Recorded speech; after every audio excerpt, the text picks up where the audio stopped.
escriptors, benvinguts a Vull escriure. Continuem amb l'homenatge als autors que a setembre de 2021 ens havien acompanyat 3 o més temporades i dels quals encara no havíem parlat. Els 3 textos d'aquesta setmana tenen la valentia com a tema central. Primer, Cassis Ahmadi, el vell, segona part, d'en Quim Valiente. Aquest text forma part d'una sèrie de relats protagonitzats per un vell guerrer que en Quim Valiente va escriure durant la 8ª temporada. Cada resposta a la crida, un nou capítol. En total, en Quim Valiente ha participat a 4 temporades i ha publicat 30 textos de resposta a la crida. Segon, El fil de la bombeta és rinxolat, de Llum Safar. En Llum Safar ens ha acompanyat 3 temporades amb 36 textos de resposta a la crida escrits i publicats. Els seus relats són inconfusibles, amb diàlegs sense marques tipogràfiques, sense canvis de línia i amb multitud de personatges. Un autèntic desafiament per als lectors. Tercer, El vici de fumar, de la Loreto. La Loreto ha escrit i publicat 19 textos de resposta a la crida durant 3 temporades. El text que n'hem seleccionat es troba en la frontera entre la realitat i la fantasia. Els fantasmes existeixen? Els fantasmes fumen? I en cas que la resposta a les dues preguntes sigui afirmativa, com aconsegueixen les cigarretes? Quim Valiente, Cassis Ahmadi el vell, segona part. Morir de gana o morir devorat?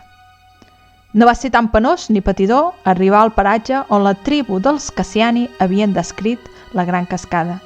Punt final del recorregut de la vida.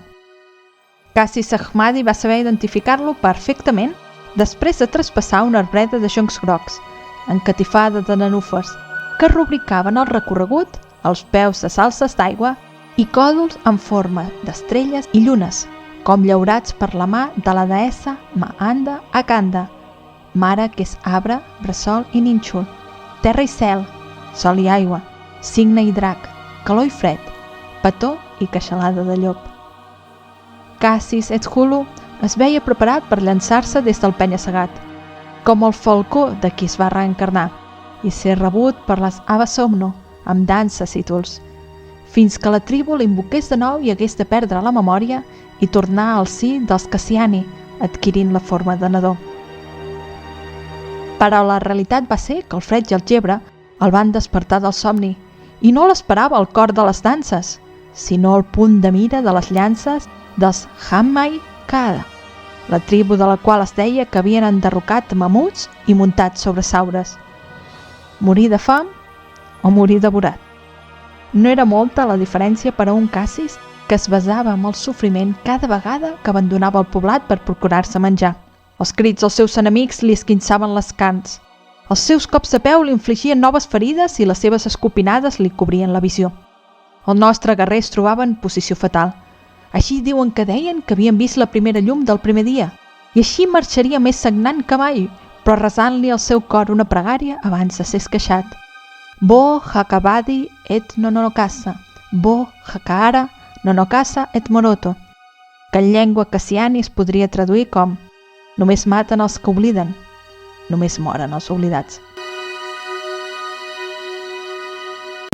Llum Safar, El fil de la bombeta és rinxolat.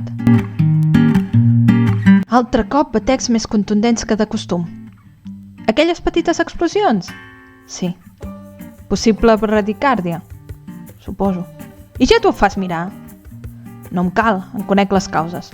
Has tornat al far? Sí. Em vas prometre que no hi tornaries? No t'ho vaig prometre pas. En tot cas, va ser molt explícit. Em costarà tornar-hi, o no hi hauria de tornar. Això és el que et vaig dir. No sé si amb aquestes paraules, però deixa'm dubtar-ho. Fes el que vulguis. I per què hi has tornat? Espera, rectifico. I per qui hi has tornat? Per ningú en concret. Pels seus rínxols en particular. Una bombeta pel far? Un dels llums intermitents? No encara. Aquesta bombeta no l'he encesa. No l'encendré. No sé si creure't. M'ajudaria que ho fessis. Mirar més els núvols és el que necessites. I escoltar-los. Núvols blancs! Els de Ludovico. Ets un cas. Sóc un desastre, ja ho saps. Del tot! I aquests rínxols ho saben, que ets un maldestre faroner? Li vaig fer arribar una ampolla amb un missatge. El va llegir? Sí. I t'ha ignorat? No esperava menys. Ja ha sortit el melodramàtic. Li vaig dir que seria un destorb. I pots arribar a ser-ho. És la sensació de voler saber-ho tot d'ella, encara que sigui a través d'un petit forat, de la petita escletxa que deixen les incòmodes converses que tenim. Però no vull ser una nosa, no vull tornar a tenir la sensació d'intromissió, de no saber controlar l'estat d'eufòria. És prou fàcil. Sortir del far. Exacte. I escriure. Molt! Però espera llançar les ampolles al mar. No li arribaran. No cal, de moment, no creus? N'hi ha prou que sàpiga que sóc faroner? Suficient! Si mai tingués ganes de saber-ne més, llavors li llances les ampolles, a poc, sense atabalar. I si m'enamoro? Podria ser. I si arribés a estimar-la? Podria ser. Però no hauria de poder. Poder pots. De fet, t'ha costat ben poc altres vegades.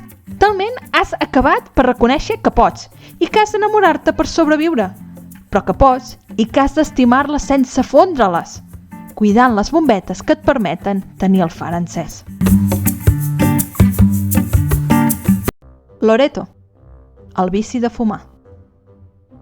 Feia 2 mesos que la Núria era viuda i encara no se n'havia fet la idea. El seu home havia mort d'un atac de cor fulminant que l'havia deixat espaterrat damunt de la sorra de la platja just quan acabava d'estirar un cigarret del paquet de la Núria.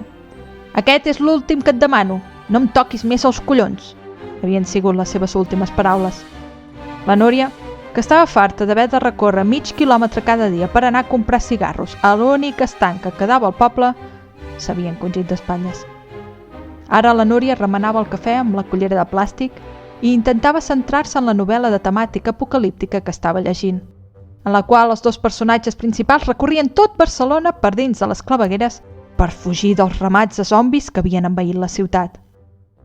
La vida pot canviar quan menys t'ho esperes, va dir-se. En Pere deu poder fumar allà dalt?